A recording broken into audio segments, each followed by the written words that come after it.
Olá, pessoal, amigos do Labirinto, sejam todos bem-vindos, né, ao canal do Instituto Labirinto.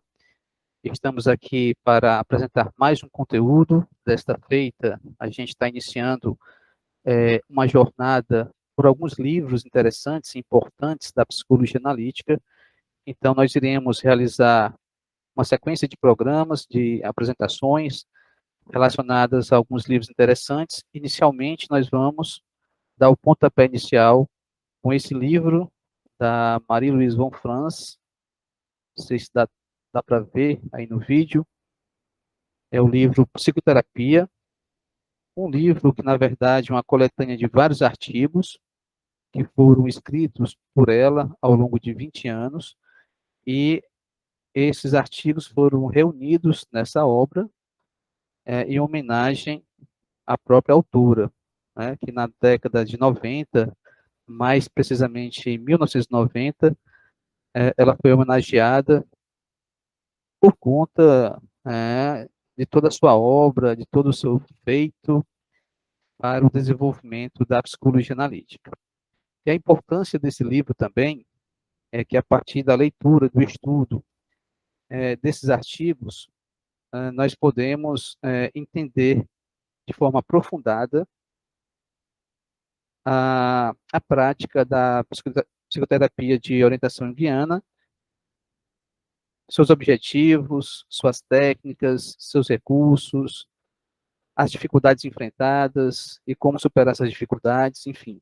Nós temos aqui, ao longo dessa obra, tudo o que a gente precisa saber para que a gente possa entender melhor e de forma aprofundada o que é realmente a psicoterapia de orientação junguiana.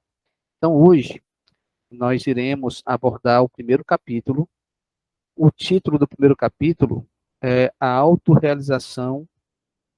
Deixa eu pegar ele aqui para vocês, bem direitinho. A Autorrealização na Terapia Individual de Carl Gustav Jung. Né? Capítulo bem interessante.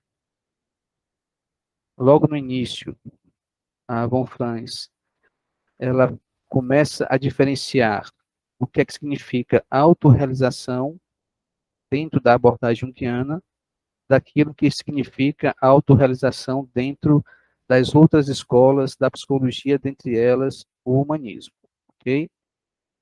Se a gente puder resumir e dividir esse capítulo, nós podemos dividir em algumas etapas, de forma que, logo no início, a autora vai falar sobre o que é autorrealização, o que é o processo de individuação, como eu falei para vocês, diferenciando isso das outras escolas da psicologia analítica.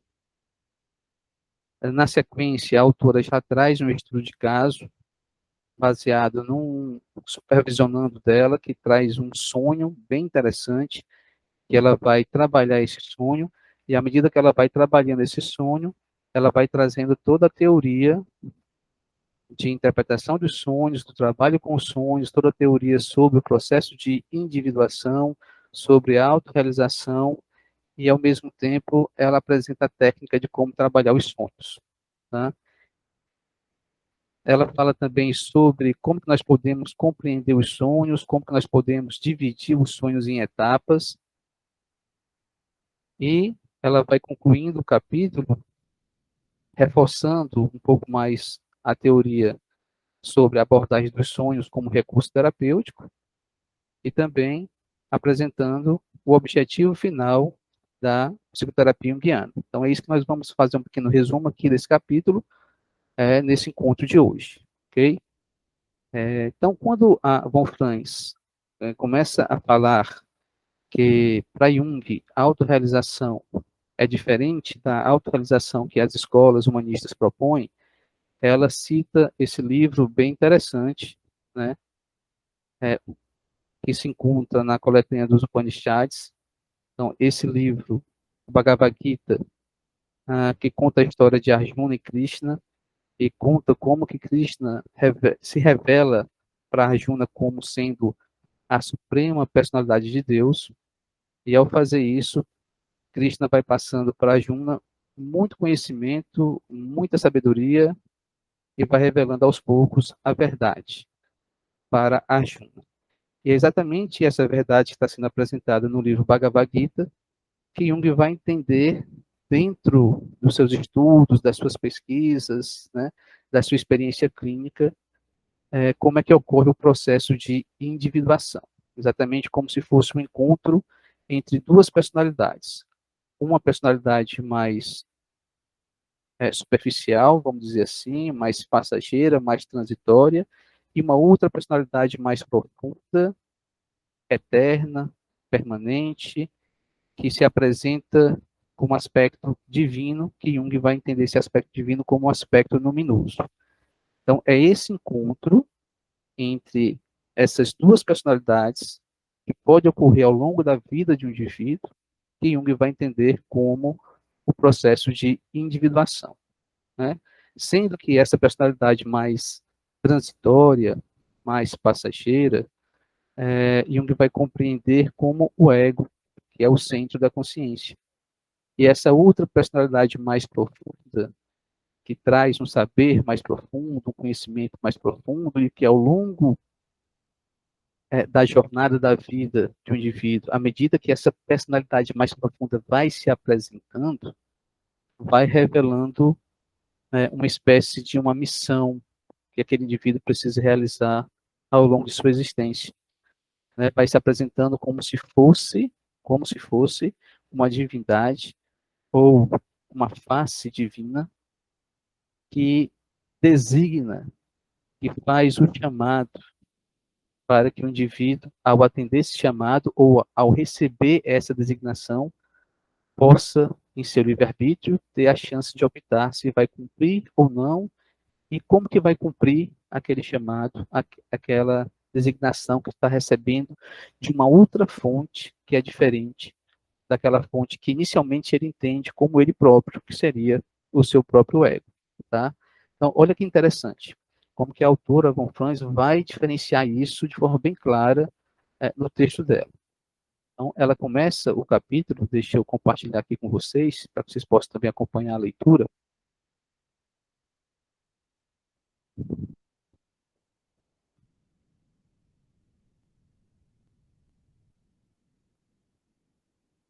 Só partilhando aqui com vocês. Pronto. Então, para que vocês possam acompanhar a leitura, está chegando aí, está carregando um pouquinho o vídeo, né? Pronto, chegando aí para vocês. Olha só o que ela vai estar afirmando aqui logo no início desse capítulo 1.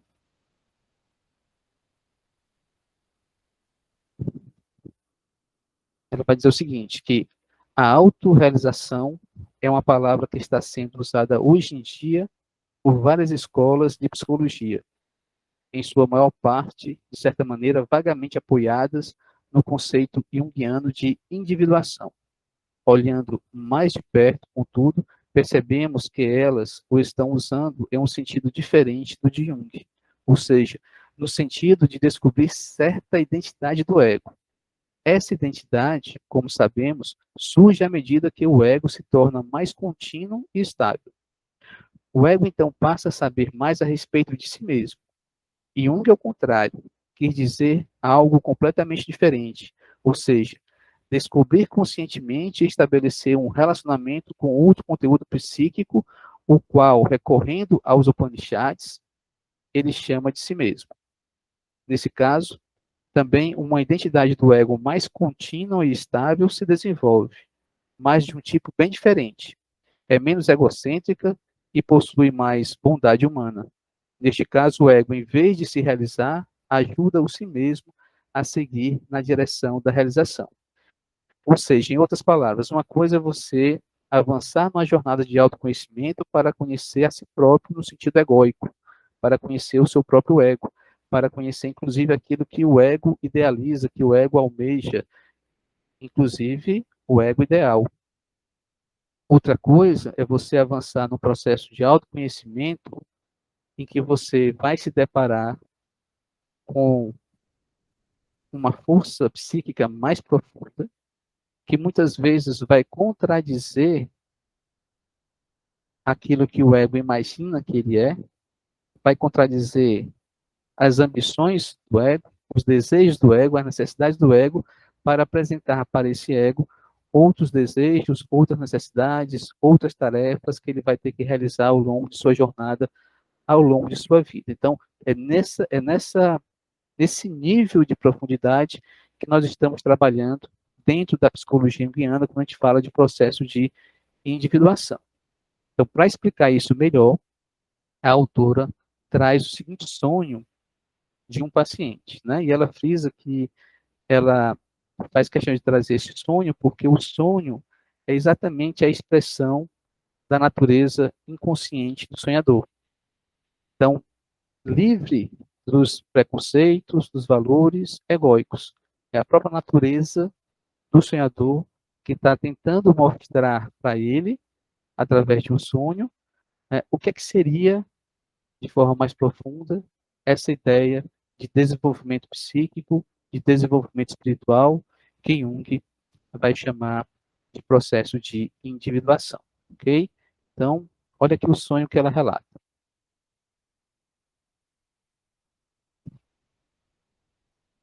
É, estou sentado em uma praça retangular e aberta, em uma velha cidade. Um jovem vestindo apenas calças senta-se diante de mim, pernas cruzadas. Seu tronco é forte e cheio de vitalidade. O sol brilha através do seu cabelo louro. Ele conta seus sonhos para mim e quer que eu os interprete para ele. Os sonhos são uma espécie de tecido que ele estende diante de mim, enquanto os narra. Cada vez que relata um sonho, uma pedra cai do céu e acerta o sonho. Isso faz com que o sonho se despedace. Quando apanho os pedaços com a mão, fica claro que são feitos de pão. Quando os pedaços do sonho se soltam,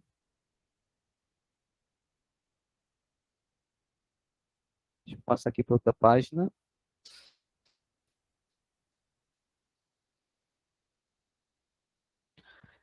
revelam uma estrutura interior que lembra uma escultura abstrata moderna. A cada sonho que é narrado, outra pedra cai sobre ele, e assim, uma parte cada vez maior da estrutura básica, que é feita de porcas e parafusos, com pontos de solda, começa a aparecer. Digo ao jovem que isso mostra como expor o significado de um sonho, ponto por ponto. Nisso surge a ideia de que a interpretação dos sonhos é a arte de saber o que jogar fora e o que reter, que também é uma maneira como as coisas são na vida. A cena do sonho, então, muda. O jovem e eu estamos agora sentados de frente, um para o outro, à margem de um rio largo e maravilhosamente belo. Ele ainda está me contando seus sonhos, mas a estrutura construída pelos sonhos assumiu uma forma diferente. Eles não formam uma pirâmide composta de porcas e parafusos, e sim uma pirâmide constituída de milhares de pequenos quadrados e triângulos. É como um quadrado cubista de Braque, sendo, porém, tridimensional e vivo. As cores e as nuances dos pequenos quadrados e triângulos estão constantemente se modificando. Expliquei que é essencial à pessoa manter o equilíbrio de toda a composição, sempre opondo imediatamente a uma mudança de cor, uma modificação compensatória do outro lado.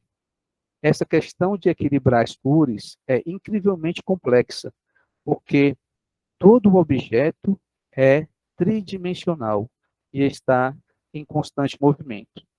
Olhei então para o alto da pirâmide do sonho. Não há nada lá. Esse é, na verdade, o único ponto em que toda a estrutura se aglutina, mas nesse ponto existe um espaço vazio. Quando olho para ele, começa a irradiar uma luz branca. Uma vez mais, a cena do sonho muda. A pirâmide permanece, mas agora é feita de material fecal solidificado. O topo ainda irradia. De repente, compreendo que é como se o cume invisível se tornasse visível através do excremento sólido. E, inversamente, o excremento também se tornasse visível através do topo. Examino profundamente o excremento e percebo que estou olhando para a mão de Deus. Em um momento de iluminação, compreendo porque o pico é invisível, é a face de Deus. Mais uma vez o sonho muda. A doutora Von Franz e eu estamos caminhando ao longo do rio. Ela diz rindo: tenho 61 anos, não 16. Mas os algarismos de ambos os números somam 7. Ok? Esse é o sonho que ela vai trabalhar ao longo desse capítulo, o sonho de um supervisionando dela, que na ocasião estava bastante preocupado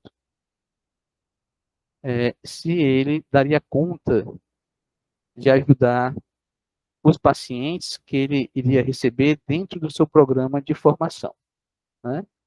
Então, diante dessa preocupação, surge esse sonho dentro de um mecanismo de autorregulação psíquica e de compensação psíquica, tentando mostrar para a consciência desse supervisionando da Von Franz, né, o que ele deveria levar em consideração para que ele pudesse ficar mais tranquilo e se dedicar assim de forma tranquila ao seu trabalho de psicoterapeuta junguiano, acompanhando aqueles pacientes que vão chegar para ele dentro do seu programa de formação em psicoterapia de orientação junguiana. Ok? E aí, muitas coisas dá para a gente tirar, né, a partir desse sonho. E é a própria Von Franz, ela começa a, a teorizar, a trazer a teoria a partir desse caso, a partir desse sonho, sobre a importância dos sonhos para o processo de individuação. Então, de modo geral, né, os sonhos são importantes para o processo de individuação, basicamente por 4 grandes motivos. Tá? Primeiro, os sonhos funcionam como uma peça importante para o trabalho natural da psique de promover a compensação psíquica, né? De acordo com aquela hipótese básica da psicologia analítica, que a psique funciona como um sistema energético relativamente fechado, que tem a capacidade de autorregular-se, né? Então, para que essa capacidade de autorregulação possa ocorrer de forma natural e de forma plena, é necessário que a psique tenha mecanismos para promover a compensação psíquica.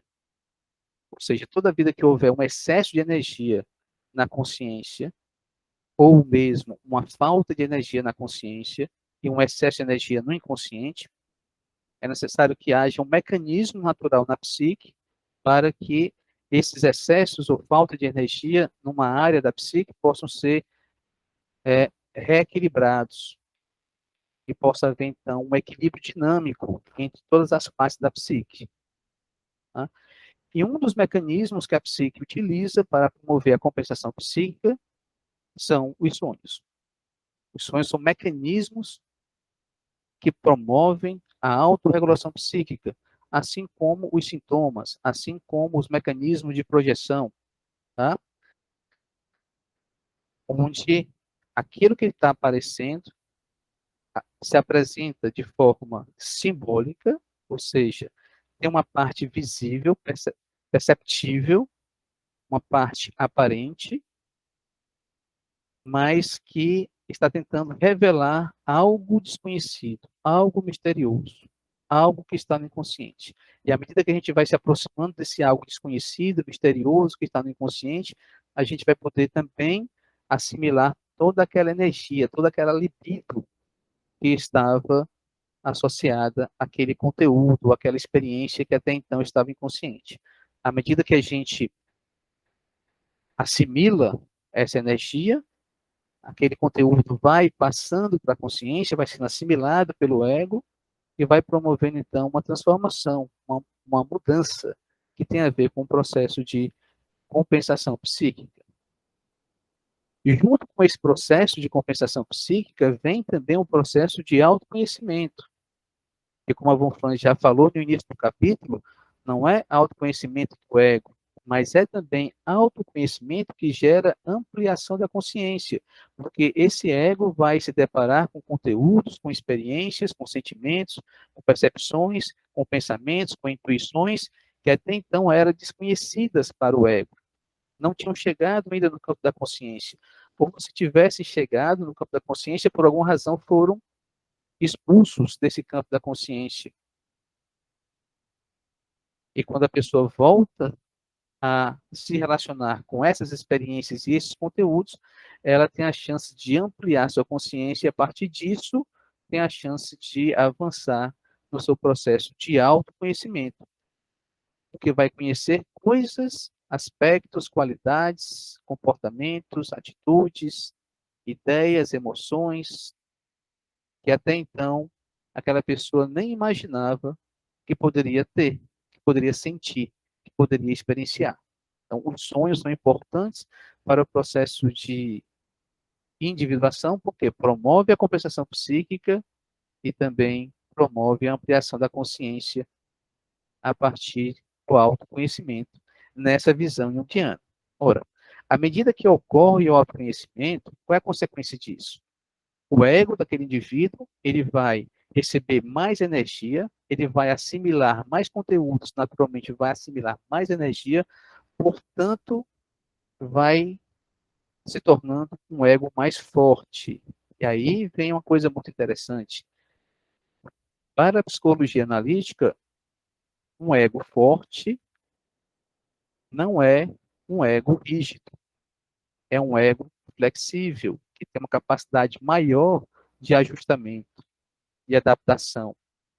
E esse ego flexível, ele tem uma abertura maior para que possa se deparar com situações novas, para deixar de lado os seus a priores, para deixar de lado aquilo que o constituiu até então, e para que ele possa, naturalmente, ao longo da vida, ir se desenvolvendo e se adaptando, se ajustando a cada nova situação que a vida for lhe apresentando. Então, é esse ego fluido, flexível, porém forte, que Jung e Von Franz vão considerar que esse ego, assim, é o ego que está apto para uma jornada de desenvolvimento psíquico e espiritual que eles compreendem como o processo de individuação.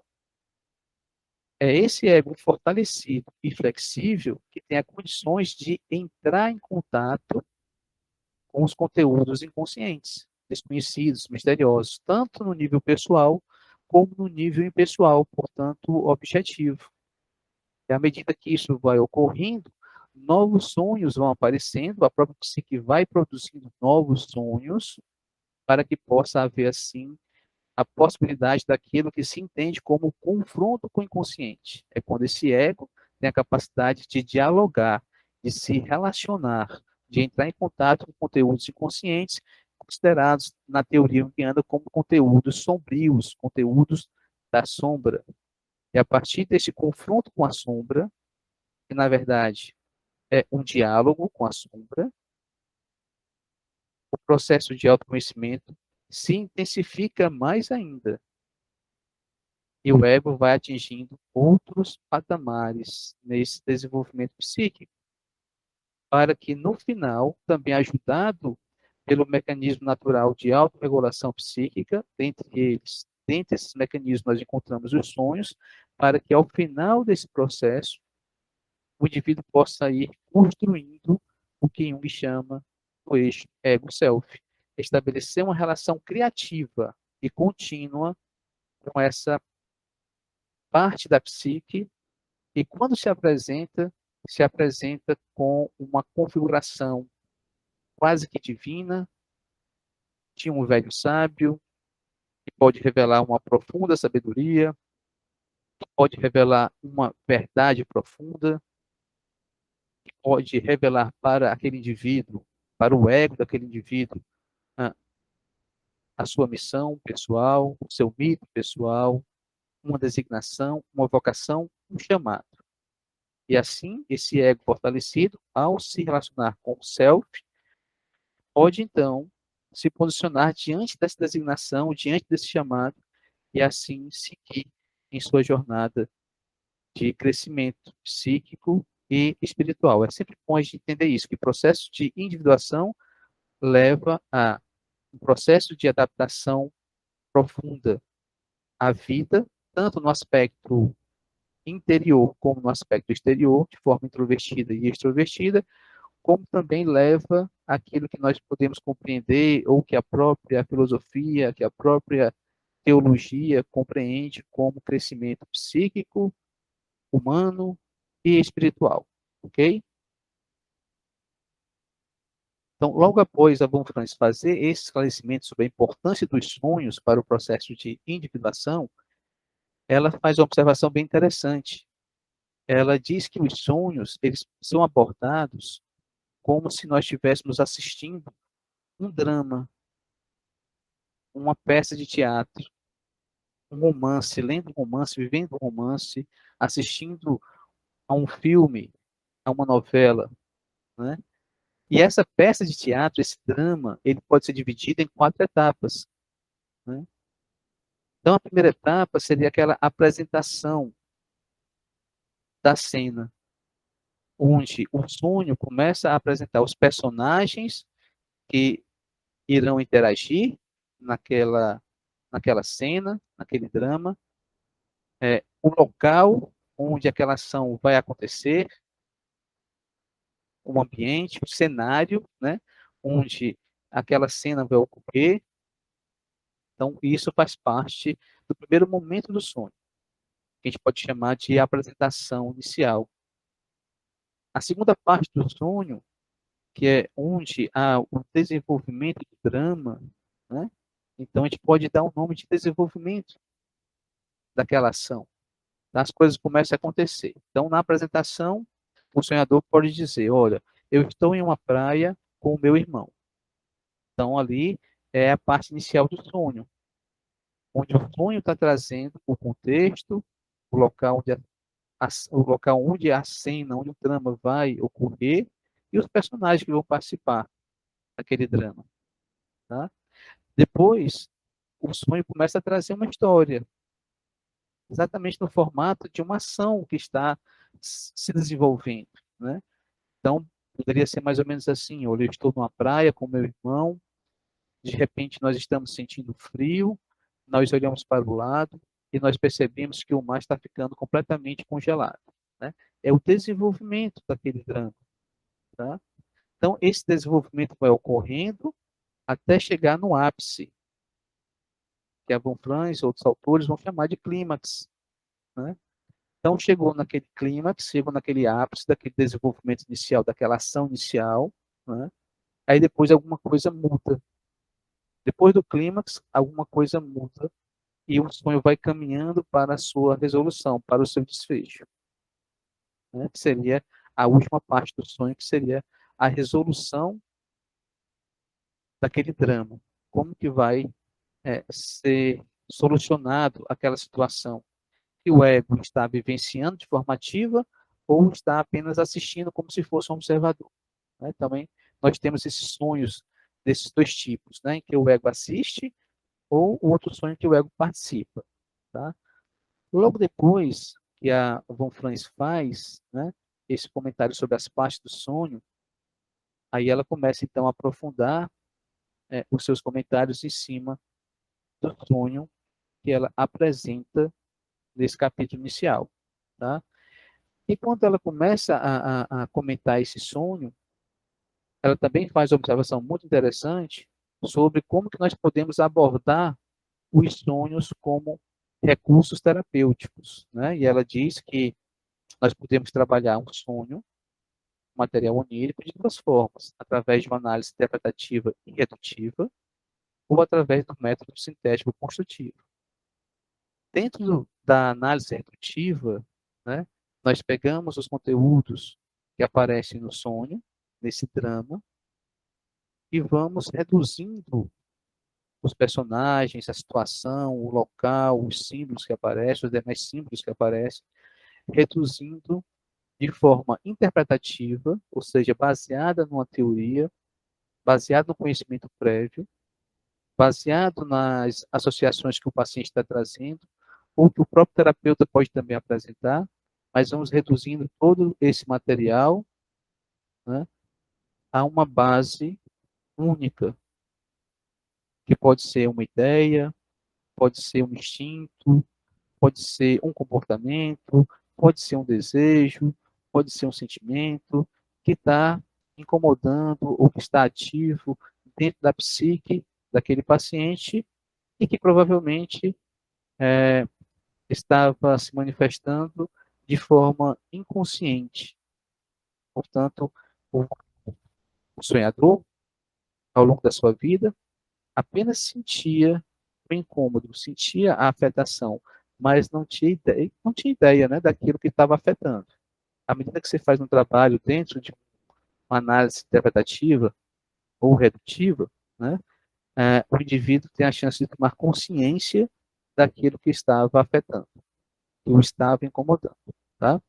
Então, é um movimento, digamos assim, para trás. Vamos reduzir até chegar à causa primeira, a causa inicial de um conflito, de uma preocupação, de uma afetação. Dentro de uma outra abordagem, que é o método sintético construtivo, a gente olha para o fluir do processo, né? Para o percurso que os símbolos estão apontando, para a direção que os símbolos estão apontando. É como se o sonhador fosse convidado, através desse trabalho sintético construtivo, né, a sentir que tem um fluxo em sua vida, tem um fluxo em sua psique, e que ele deve conhecer esse fluxo, e ele deve se adaptar a esse fluxo, para que ele possa realizar algo dentro desse fluxo e ao longo da sua vida.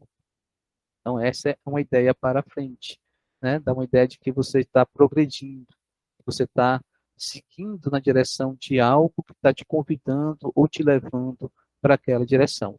E quem é esse algo? Não é o ego. Esse algo é uma instância maior da psique, que Jung vai chamar de self. Tá? Então, a Von Franz, nesse capítulo, faz essa observação bem interessante, diferenciando, né, essas duas formas de abordar os sonhos dentro do processo terapêutico. E ela caminha para o final do capítulo, falando um pouquinho sobre o objetivo da psicoterapia. Qual seria esse grande objetivo final da psicoterapia? O objetivo final da psicoterapia é exatamente facilitar o processo de individuação. Para isso, é importante trabalhar o ego, fortalecendo o ego, tornando o ego flexível. Para isso, é importante, através da análise redutiva, identificar todos aqueles aspectos, atributos, atitudes, qualidades, comportamentos que estão impedindo esse ego de avançar em sua jornada de crescimento e desenvolvimento psíquico. Terceiro, é importante ajudar esse ego agora fortalecido, liberto daquilo que estava impedindo o seu crescimento. E um ego mais flexível, é importante ajudar esse ego a identificar essa fonte de sabedoria profunda em sua vida, que Jung e a teoria vai chamar de self, de si mesmo, para que esse ego possa se relacionar com essa fonte. E a partir desse relacionamento com essa fonte, o ego vai construindo aquilo que a teoria chama de eixo ego-self. Né? Então, basicamente, é isso que nós vamos encontrar nesse capítulo 1 da Von Franz. Conhecimentos muito interessantes sobre a prática da psicoterapia, o objetivo da psicoterapia, o que é autorrealização para a teoria junguiana, né? E como se trabalhar os sonhos dentro da teoria junguiana. E aqui eu destaquei, deixa eu parar aqui de compartilhar aqui esses slides, para que eu possa voltar para o texto, porque eu destaquei algumas passagens interessantes do texto que eu queria compartilhar com vocês. Deixa eu voltar aqui.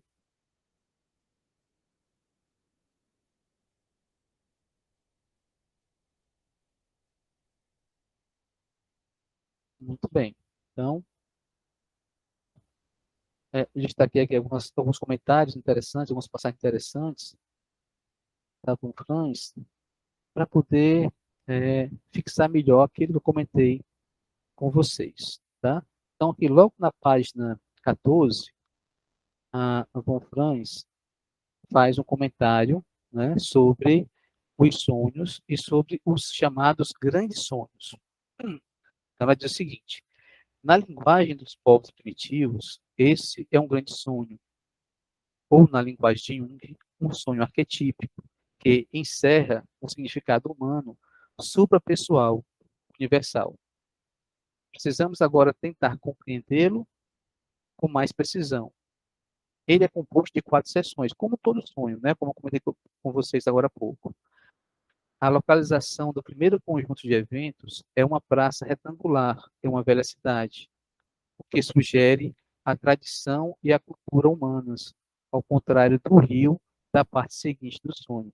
Então, olha bem, vejam bem, quando o sonho traz essa ideia da praça, né, como o local central de uma cidade, associando isso à tradição, à cultura, né, o sonho está, ou melhor dizendo, o self, através do sonho, está avisando para o ego do sonhador, que é esse supervisionando da Von Franz, que, olha, para que você possa trabalhar com sonhos, é interessante que você entenda a tradição, entenda a cultura humana, e que você perceba os sonhos exatamente como a cultura tradicional sempre disse, né, que o como a gente deveria abordar os sonhos, como se fossem mensagens, revelações, vinda dos deuses, ou vinda de uma fonte de suprema sabedoria. Essa é a mensagem inicial do sonho. Mais embaixo, a Von Franz continua. Essa qualidade saudável enfatiza que os sonhos, mesmo nos pacientes doentes, têm origem no nível saudável da psique, mas ela revela mais do que isso. O herói solar na mitologia é portador de uma nova luz, de uma nova consciência. Já é um aspecto do que Jung chamava de si mesmo, um aspecto ainda desconhecido da própria pessoa, que sonha e que levará a ela a iluminação. Então, a própria tradição, a própria cultura, durante milênios, né, considera os sonhos importantes, porque são revelações que vêm de uma fonte superior de sabedoria, e que, à medida que a gente vai se conectando com essa fonte superior de sabedoria, a gente vai avançando naquilo que a cultura, que a tradição entende como iluminação. Né? Dentro da teoria junguiana, a gente pode entender essa iluminação também como desenvolvimento psíquico, como desenvolvimento espiritual, como a capacidade de se ajustar, se adaptar às mudanças e transformações da vida. Ok? Continuando aqui. Logo na outra página, ela continua. De uma maneira compensatória, a imagem onírica, neste caso, indica claramente que a interpretação correta de um sonho é aquela que acerta o alvo. Em vez de ser algo inventado pela pessoa, trata-se de um evento psíquico impessoal. As pedras caem do céu, devem ser meteoritos. Se alguma coisa vem de cima, significa, na linguagem mítica, que deriva da esfera espiritual desconhecida, do inconsciente coletivo. Então, são os grandes sonhos, os sonhos arquetípicos, têm a capacidade de trazer para a nossa consciência as manifestações do self, do si mesmo. Mais embaixo. Como as pedras vêm do céu, vemos que os sonhos, por um lado, e a interpretação dos sonhos, por outro, a ideia precisa que nos acerta vem do inconsciente. Ambos, em última análise, vêm da mesma fonte, mas somente como terapeuta e analisando, somente quando o terapeuta e analisando trabalham juntos, o sonho é que as pedras acertam. Os pedaços do sonho que se soltam quando as pedras os acertam vêm a ser, após exame mais cuidadoso, feito de pão, ou seja, algo que podemos comer, ou em termos psicológicos, integrar, né? Então, olha que interessante, né? É, trabalhar os sonhos requer a participação conjunta do terapeuta e do paciente. Os dois juntos, olhando para aquele símbolo, tentando entrar em contato de forma profunda com aquele símbolo, não para que o terapeuta venha dizer o que aquele símbolo significa, não para que o analisando possa dizer o que aquele símbolo significa, mas para que ambos possam estabelecer um diálogo com o inconsciente, com o próprio self, a partir daquele símbolo. À medida que esse diálogo vai avançando, as coisas passam a fazer sentido. E, simbolicamente, as coisas que passam a fazer sentido funcionam como o pão da vida, vão alimentando, vão dando energia para o indivíduo, para o ego, para que esse ego possa, ao assimilar essa energia, ao receber essa energia, possa ter condições de realizar o seu chamado, a sua designação.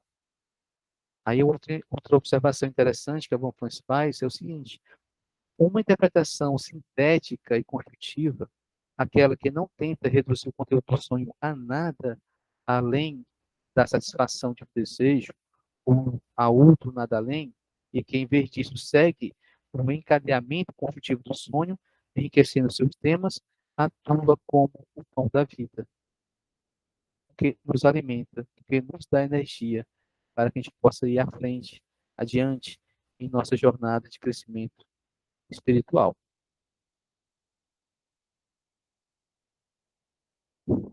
Logo em seguida, ela diz o seguinte: o que não pode ser ingerido ou diretamente integrado é a parte do sonho que é deixada à parte. Isso é feito de porcas e parafusos, que gradualmente se acumulam formando uma pirâmide. Trata-se, como diz o relato do sonho, da estrutura básica do sonho, o que é deixado depois que a carne, neste caso o pão, foi levado embora. Mais tarde, nos é dito que temos que fazer a mesma coisa que precisamos fazer na vida, revelar o esqueleto.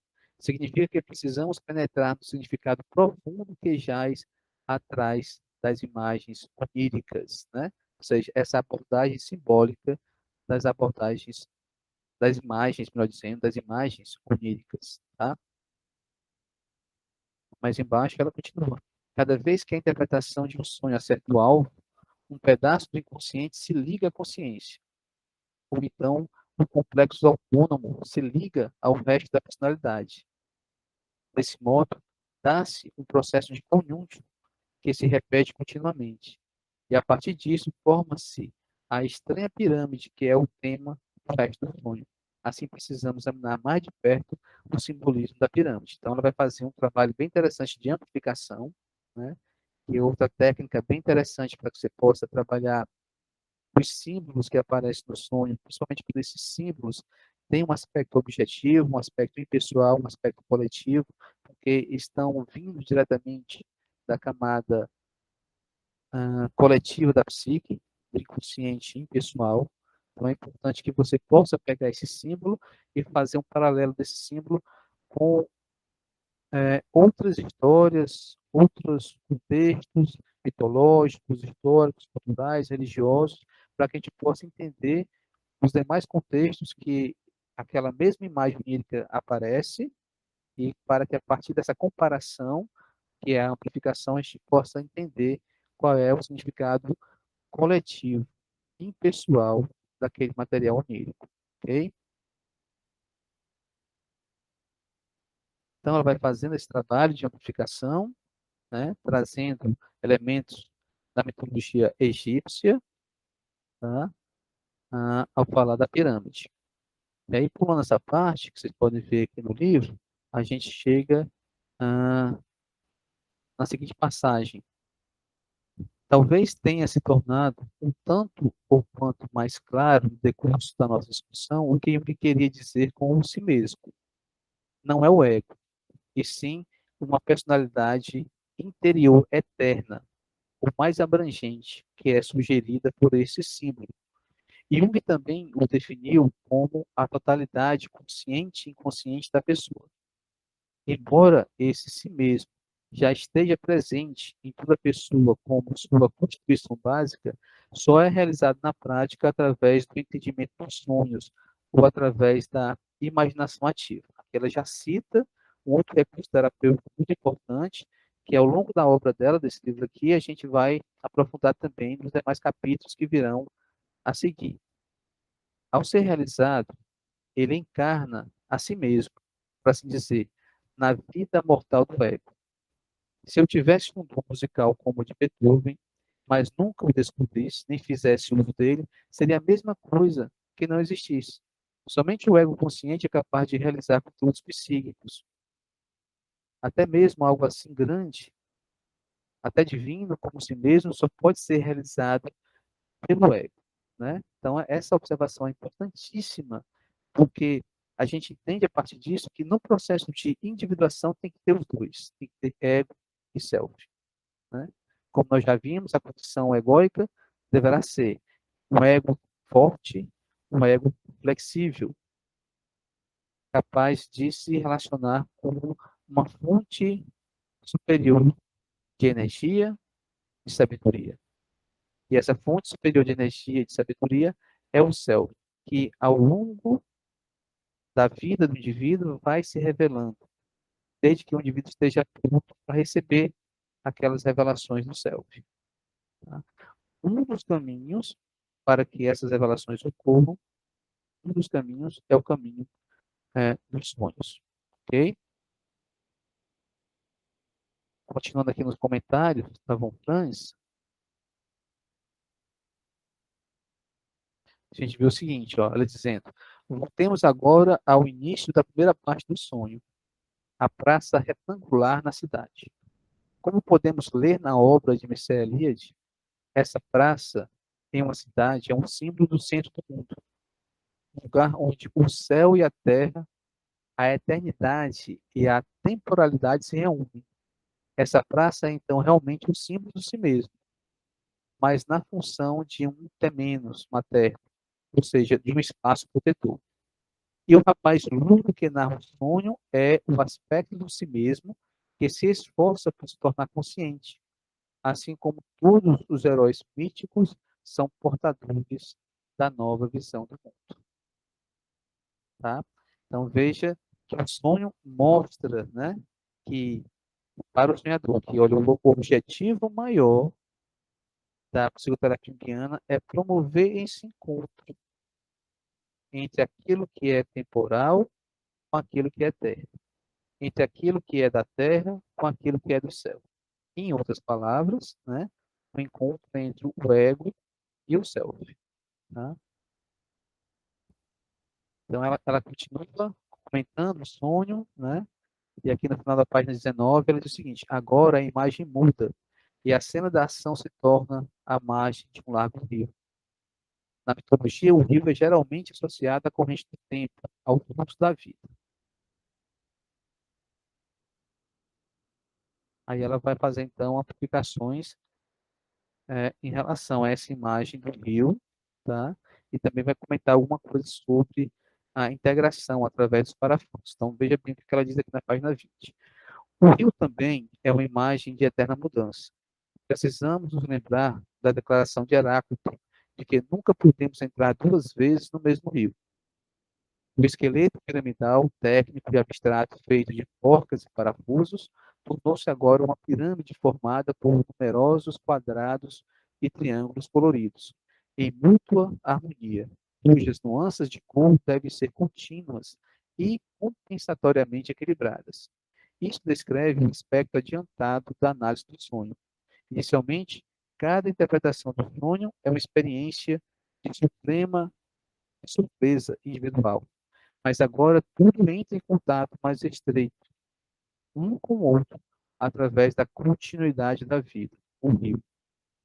Não apenas começamos a compreender individualmente os sonhos, como também vivemos continuamente com eles.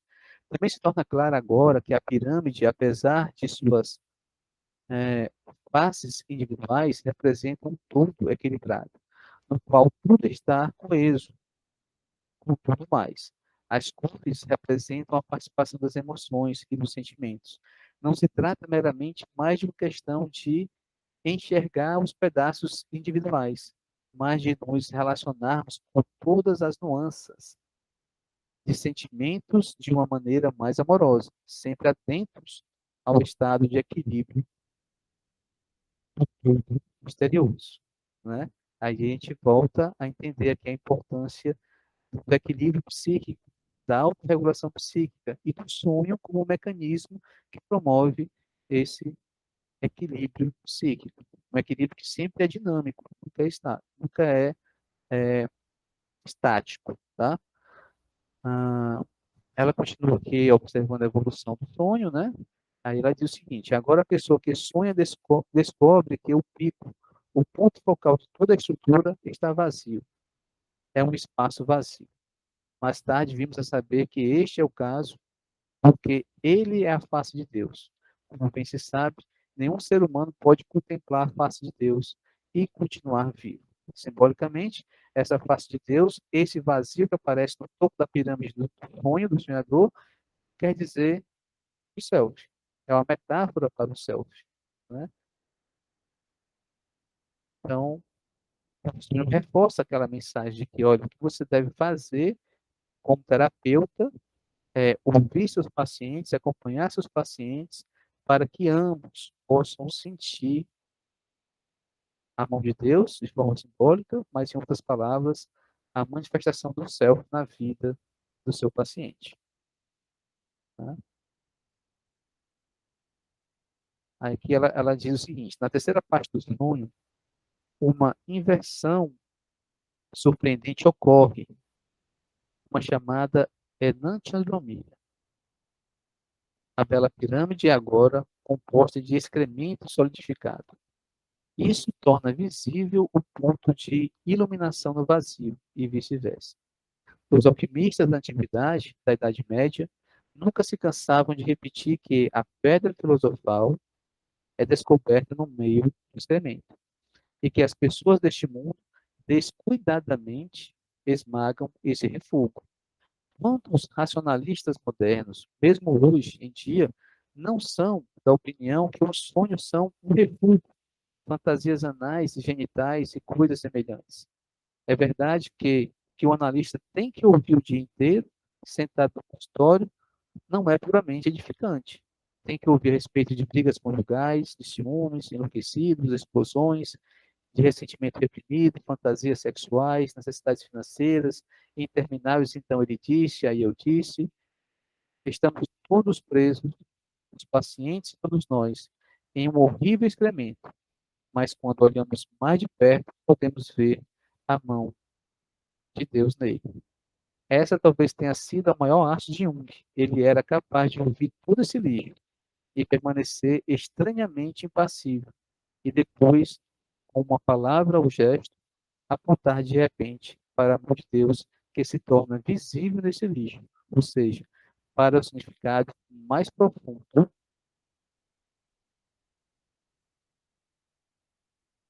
da crise atual, que tornava então possível aceitá-la. Né? Então, esse é o nosso trabalho, enquanto terapeutas junguianos, né?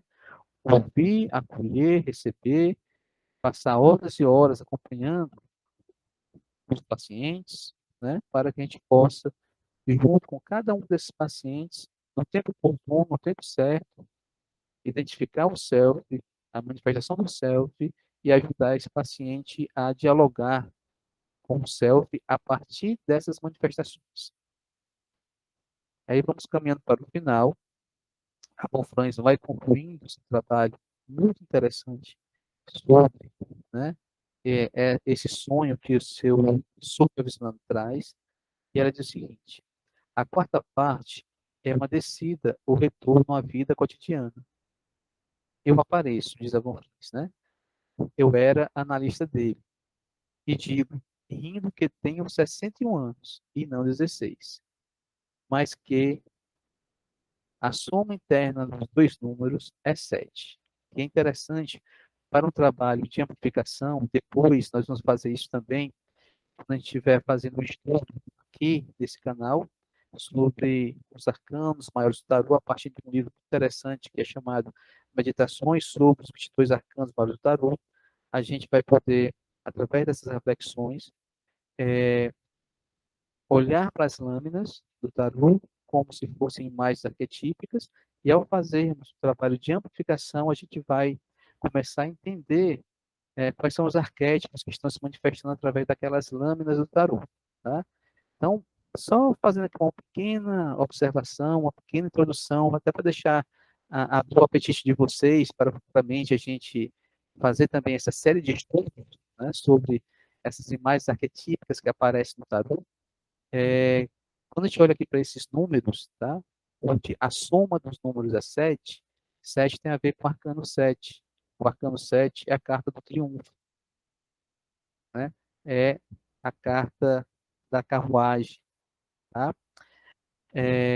Essa carta do triunfo, ela fala de uma integração, de uma união de contrários, de uma união de opostos. É como se simbolicamente um sonho tivesse, através dessa desse exemplo, dessa fala, que a Von Franz tem 61 anos e não 16, né?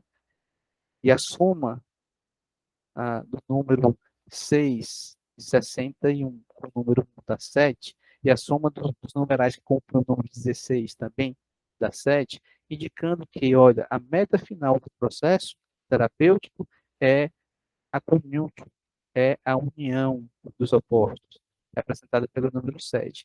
Como fazer isso? Se a gente for quebrar, né, o número 61, a gente vai encontrar o número 6 e o número 1. Se a gente for quebrar também o número 16, nós vamos encontrar o numeral 6 e o numeral 1.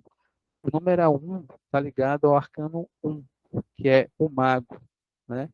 Que tem a ver com a espontaneidade, tem a ver com a confiança no fluxo natural das coisas, que tem a ver com a imagem do rio que apareceu aqui no sonho do paciente. Então, é como se estivesse mostrando que para que você possa chegar nessa conexão com o self, nessa união dos contrários, nessa união e integração dos opostos, você deve naturalmente seguir o fluxo, assumindo uma postura que Jung chama de Wu-Wei, ação pela não ação. Postura essa que Jung pega lá da filosofia chinesa, basicamente do taoísmo, que fala dessa postura do agir pelo não agir. Tá? E o numeral 6, ligado ao arcano 6, que é a carta dos amantes, dos namorados. E a carta dos amantes, dos namorados, se vocês observarem bem, ela também fala, essa imagem arquetípica que está na carta dos namorados também fala de uma integração, de uma união dos contrários, mostrando que a força que gera essa união dos contrários é a força do amor, é a força do coração. Né? Ou seja, é através da compreensão empática, do amor incondicional, da tolerância, né, que a gente pode ajudar o outro a estabelecer uma conexão mais profunda em sua psique, unindo assim os contrários, superando assim a dissociação psíquica. Isso a gente vai depois aprofundar uma outra série de estudos que nós vamos ter aqui no canal também, uma série feita a partir dos arcanos maiores do tarot, ok? Mas a ideia é essa, né? Assim, já o sonho traz, através desse símbolo, dos números 61 e 16, né, a importância da atitude, da ação pela não ação, da participação ativa, no sentido de estar junto e expressar algumas características, algumas capacidades de estabelecer vínculos afetivos profundos e verdadeiros com o paciente, para que a partir disso você possa ajudar o seu paciente a fazer essa conexão com o seu self. Tá? Aí aqui a Von Franz comenta, para ir finalizando, esse nosso estudo inicial do capítulo 1, ela diz o seguinte: o que nos ajuda aqui é o simbolismo numérico. O número 1 representa a divindade e a unidade cósmica. O 6 representa a união dos sexos e o casamento. Aos 16 anos, definitivamente deixamos para trás a totalidade inconsciente da infância e nos voltamos para a sexualidade e para as 10.000 coisas do mundo. Aos 61, já cruzamos o limiar em direção à velhice. do qual nos afastamos do muito e avançamos do mundo, do muito aqui, né? Mas eu quero dizer que acho que é do mundo. E avançamos em direção à unidade interior. Mas a soma interna dos dois números é 7. O 7 é o número da evolução, do desenvolvimento. Temos apenas que pensar nos 7 dias da criação. No número 8, a meta, a totalidade diferenciada, é atingida. A ênfase aqui recai no 7, no fato de que a vida é desenvolvimento, tanto na juventude quanto na velhice. Tudo é transição, como diziam os antigos alquimistas. E para finalizar, gente, deixa eu pegar aqui mais uma página aqui dela. Ela diz o seguinte: o relacionamento entre a pessoa e o si mesmo não é egoísta. Longe disso. A pessoa nunca pode realmente se relacionar de maneira adequada com as outras pessoas enquanto não encontra a si mesma, ou seja, o seu próprio si mesmo. Aí ela conclui: deixar de levar isso em consideração poderia provocar uma contra-reação inconsciente marcada por um egoísmo imoderado, e, no caso extremo, até mesmo pela criminalidade social. Por esse motivo, de acordo com a perspectiva de Jung, é chegada a hora de prestar mais atenção ao caminho interior do indivíduo em direção ao si mesmo, porque somente a pessoa que está apoiada no si mesmo pode verdadeiramente agir de maneira ética. Somente essa pessoa não seguirá de forma crítica as correntes das modas, das manias e dos ismos políticos.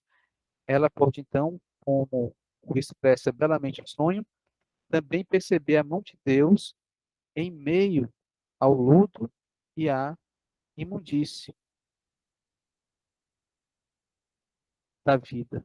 Somente, é claro, como o sonho também o indica, se ela olhar mais de perto, né? Então, fica aqui o convite para que a gente possa cada vez mais buscar esse autoconhecimento, que quer dizer essa conexão com essa camada mais profunda de nossa psique, que a teoria junguiana fala e nomeia como self ou como si mesmo.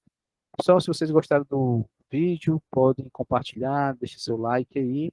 E se tiver alguma pergunta, é só mandar aqui no chat que a gente vai estar sempre discutindo e aprofundando cada vez mais esses estudos, tá? Em breve, vamos trazer mais um vídeo do livro da Von Franz Psicoterapia, falando sobre o capítulo 2. Então, um forte abraço a todos e até a próxima.